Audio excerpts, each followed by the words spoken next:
Hazel Creek Campsite 82 sits on a trail map that tens of thousands of visitors have carried into the Smoky Mountains.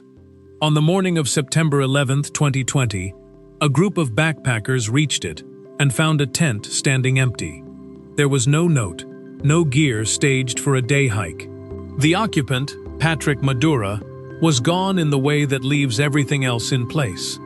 The way that, when a group sees it, takes a moment to parse, because the ordinary explanation keeps presenting itself and then failing. Across the creek, they saw a bear scavenging near human remains. The case went to the North Carolina Chief Medical Examiner.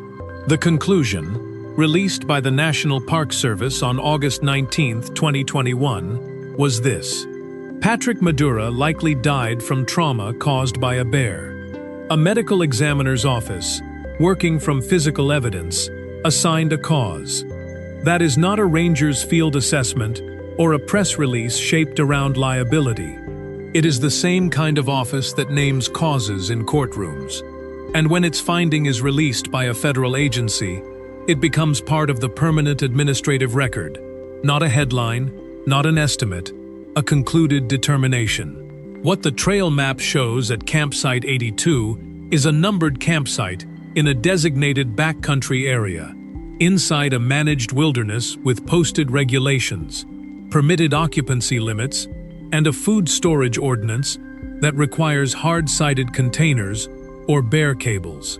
The system is present, the signage is present, the finding is also present, and the two facts do not cancel each other.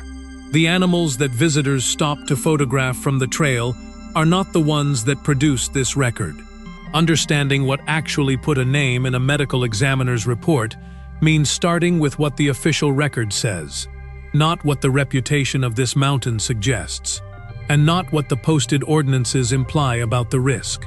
The tent stood, the gear remained, the examiner's conclusion named a cause. What the record does not explain is what brought a bear to Campsite 82 that night and held it there until morning. Campsite 84 sits one campsite north of where Madura's tent was found. On the night of June 6, 2015, a teenager from Ohio was pulled from his hammock there at 10:30 in the evening, his father beside him, the bear close enough to reach over the hammock's edge. They hiked out to Fontana Lake and were taken by boat to Cable Cove.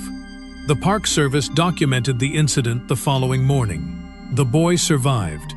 The proximity is the detail the incident report carries, and the headline did not. The park's own record does not support reading that as bad luck concentrated in one valley.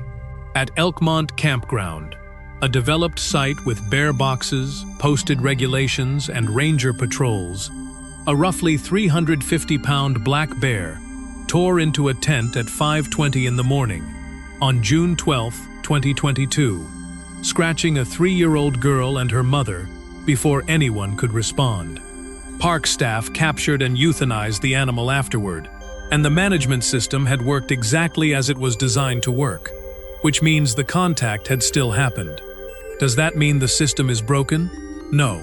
It means the contact happens anyway. The same park's record goes further. Rangers closed Ramsey Prong Road and Ramsey Cascades Trail after 3 bear incidents in a single weekend.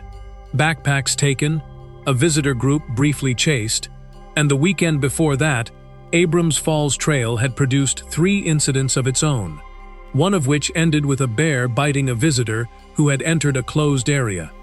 What a record like this shows that the trailhead sign does not is this.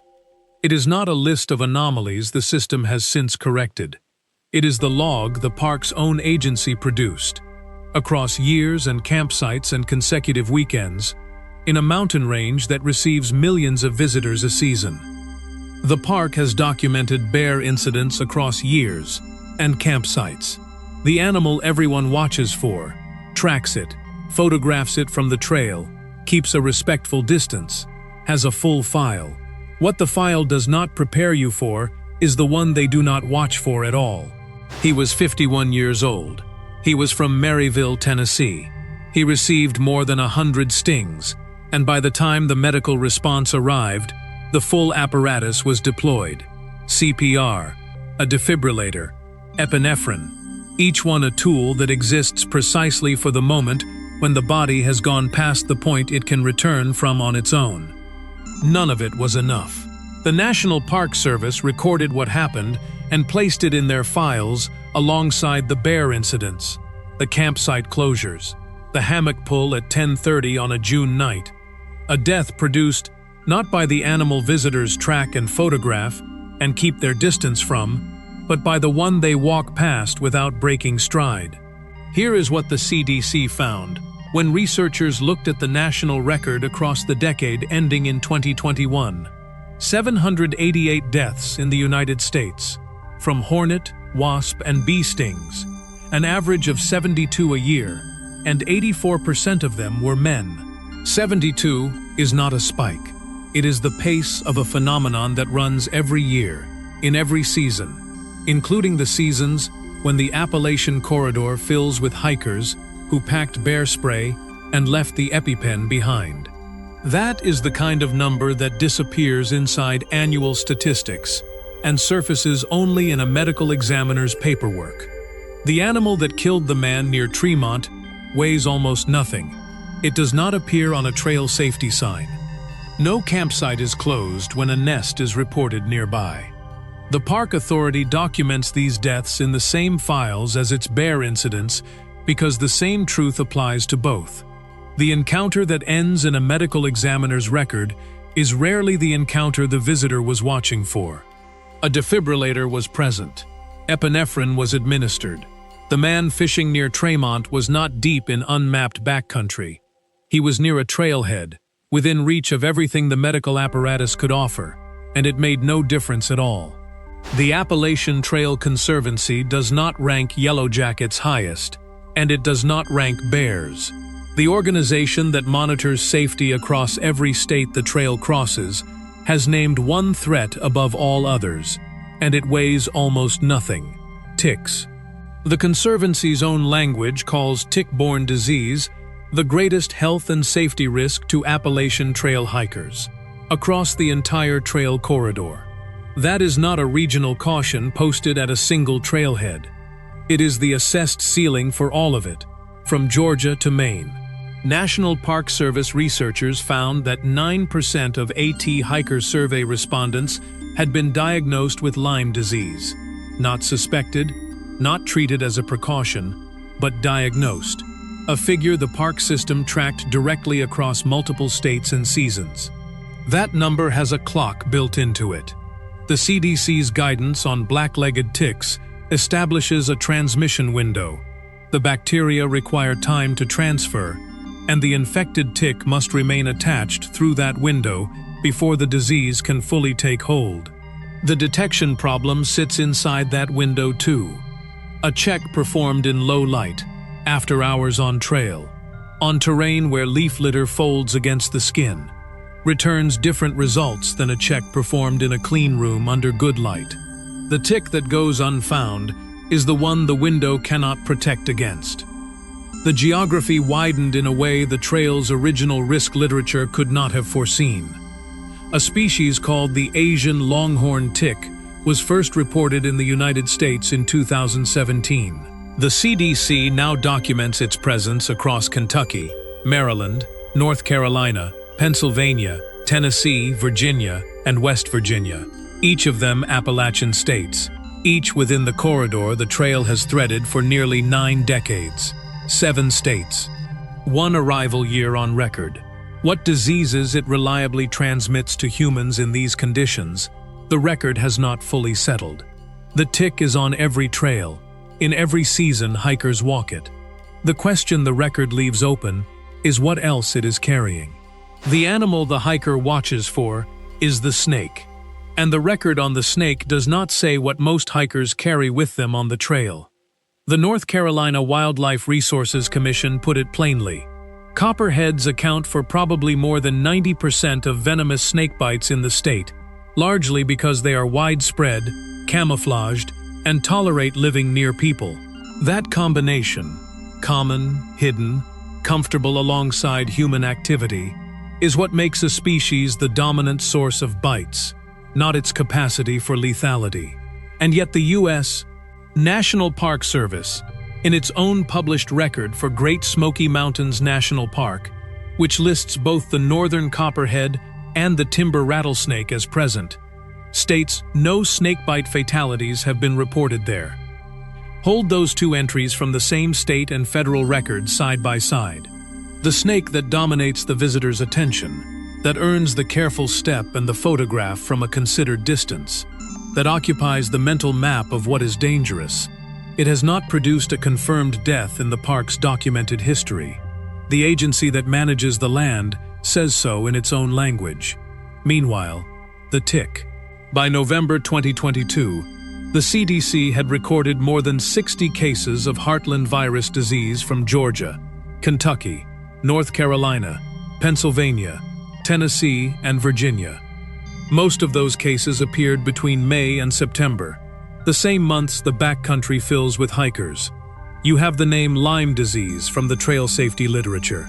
Heartland virus is what the documented record added beneath it. What you are looking at across those two entries is a landscape where the intuitive hierarchy inverts when you read the actual account. The snake the visitor steps wide of has no fatality in the park record. The tick the visitor may not notice has extended its documented reach across 6 states and 2 diseases. What remains is the animal visitors do not step away from, the one that ended in a euthanasia record, not a bite report. Cataloochee Valley in the Smokies is managed wilderness. Rangers patrol it, trails close when behavior warrants it, bear boxes hold food, and signs mark distances to the nearest contact station. The apparatus is real, and it operates continuously. What the apparatus's own logs show it was asked to do is not posted at the trailhead, and that gap is where the record becomes instructive. Park biologists documented a young male elk at Cataloochee that had begun approaching visitors on its own initiative. They hazed it. Then they hazed it again. The intervention log runs to 28 separate hazing events, each one the institution's formal answer to an animal that had decided the distance between itself and a human was not the ranger's to set. After the 28th, biologists sedated it and fitted it with a tag. When it later initiated physical contact with a photographer, not a provocation, an initiation, the Park Service euthanized it. The animal that ended that way was not a predator. It was not venomous. It was the one with the good light, the one visitors angle their cameras toward from 5 feet away, while someone behind them says, "Hold still." Does that mean the system failed? The record does not say that. It says the system intervened 28 times, documented each one, and arrived at a decision when contact occurred anyway. And the decision the institution reached, after every formal tool it had was exhausted, was a euthanasia order on an animal that had never once been the subject of a warning sign. What you carry out of that log is not a failure story. It is a description of how thoroughly the system worked, and what the system working looks like when the outcome is written in the same document as the interventions that preceded it. The management apparatus works. The management apparatus is not a guarantee. Both sentences are in the same Park Service record, and neither one cancels the other. The tent at Hazel Creek Campsite 82 is still in the official record. The North Carolina Chief Medical Examiner's conclusion has not changed. What changed is what a visitor carries now that was not carried before. The knowledge that the animal most hikers never glance at, invisible at the base of a trail marker, traveling in the fur of a new species moving west across 7 states, present in every state the Appalachian Trail crosses, is the one the medical record names more often than the predator on the warning sign. The elk that needed 28 interventions before the park made its final decision was not a predator. It was the animal visitors walked toward with a camera. That is the record. It is in the National Park Service's own incident logs, in the CDC's mortality data, in the Appalachian Trail Conservancy's own language about what poses the greatest risk to a hiker moving through all 14 states the trail crosses. Everything in this film came from cross-checking those sources against each other. No claim here sits without the document behind it, and every document is publicly available. The empty tent is in the park's own release, dated and located. The medical examiner's finding is on record. The 51-year-old from Maryville, Tennessee, who was fishing near Tremont, is also in a Park Service report, dated and located. The stings, the virus cases, the survey results, the elk's hazing log, all of them came from the institutions that manage the land a visitor moves through. What those institutions cannot put on a trail marker is the full weight of what they have documented. Here is the fork the record leaves open. One reading holds that the management system works. The trails close, the bears are hazed, the citations are issued, and the system absorbs what it encounters. The other holds that the record itself is the evidence of what the system has not been able to stop. Campsite 82 is on the trail map. Both readings end there. A cross-examination of the National Park Service's own incident logs, CDC mortality data, and the Appalachian Trail Conservancy's risk assessments reveals that the animal's Great Smoky Mountains visitors never watch for ticks, yellow jackets, a habituated elk, appear in the administrative record more often than the predator on the warning sign. If the record here is the kind that stays with you, subscribe. The next file is already open.